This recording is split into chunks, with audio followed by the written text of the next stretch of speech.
Welcome back to my channel. আর আজ আছে 12ই আগস্ট, 6:15 মতো বাজে। তো আজকে সোমবার, মেয়েকে রেডি করিয়ে দিয়েছি আর এখন নিয়ে যাচ্ছি স্কুলে দিয়ে যাই দিয়ে আসি, এসে কথা হচ্ছে।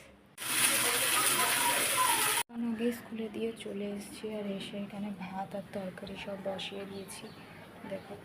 আর ওর টিফিনটাও করে রাখবো যাতে স্কুল থেকে এসে খেয়ে নেয়। আর অনেক কাজ আছে, স্নানও করতে হবে, কাপড় জামা কাচতে হবে। তো চলো।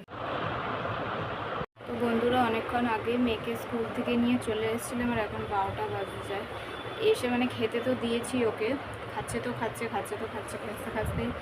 খেতেই ও 11:30 বেজে গেছে। তারপরে এই যে স্নান করালাম, করিয়ে আমি ভাবলাম স্কুলের যে জামাগুলো ছিল সেগুলোকে কেচেছি, প্লাস একটা চাদর, আজকে তো ভালোই রোদ আছে, তো একটা চাদর অন্তত কেচে দিয়েছি, শুকিয়ে যাবে, যাতে রোদ্দুর আছে। আর মেয়েকে নিয়ে কি করি তোমরাই বলো। এই যে আমার মেয়ে কি করেছে না, ও হচ্ছে স্কুলে একটা মেয়ের সাথে মারামারি করে এসছে, ঠিক আছে। মারামারি করে এসছে, আমাকে কিছু জানায়নি। এবারে মেয়েটা আমাদের পাড়াতেই থাকে, তার মা আমাকে বলছে যে এরকম আমি রাস্তায় দোকান করতে গেছি, ঠিক আছে।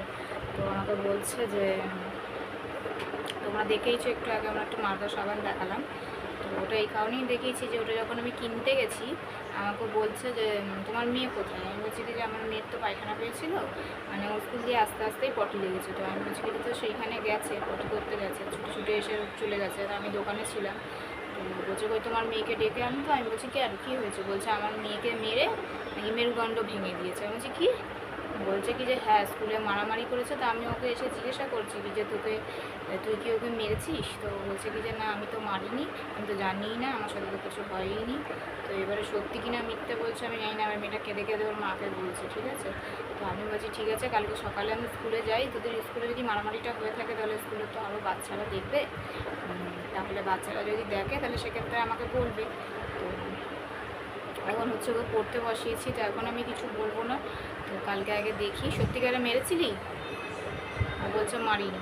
দেখা যাক, কালকে স্কুলে যাই, গেলে কি হয় না হয় তোমাদেরকে জানাবো, কালকেই জানাবো।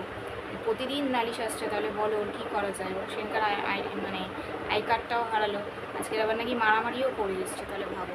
চলো ভিডিওটা আবার পরেও কন্টিনিউ করছি। ওর খেলনা দেখো, কত খেলনা, এত খেলনা কার আছে বলো। এই খেলনাটা, ওই যে ব্যাগটা দেখছো, ওই ব্যাগটার মধ্যে করে এই যে এই সাইকেলটা ক্লাস 1-এ ওকে আমি কিনে দিয়েছিলাম। সাইকেলটাকে ভেঙে আর রেখে দিয়েছে, ভেঙে গেছে বলতে কি, এই যে এই চাকাটা, টিউবটা খারাপ হয়ে গেছে, এমনি সাইকেলটা ভালো আছে। তো দেখো কত খেলনা, দেখেছো বন্ধুরা। তোমাদেরকে কি বলবো, মেয়ে সাইকেল পরিষ্কার করছি আর দেখলেই একটা ব্যাগ, ওই ব্যাগটার মধ্যে কত খেলনা ছিল। আমার মেয়ের এত খেলনা কেনার নেশা, প্রতি মুহূর্তে যেখানেই যাচ্ছে খেলনা কিনছে, কিন্তু খেলছে না। আর দেখবে একটা জিনিস কি হয়েছে, এই দেখো। এবারে এর জ্বালায় মনে হয় আমাদের কোনোদিন বিষাক্ত সাপের কবলে পড়ে মরতে হবে। দেখেছো, সাপে ডিম দিয়ে গেছে, দেখো। তোমাদেরকে জুম করে দেখাচ্ছি, দাঁড়া, জাস্ট দেখো খালি। হ্যাঁ, সাপটা প্রায় বেড়ায়, হ্যাঁ, একটু হিলছে। এই মেয়েটাকে আমি যখনই বারণ করি আর খেলনা কিনিস না, খেলিস না, কিনিস না, তাও শোনে না। দেখছো তোমরা, খালি দেখো।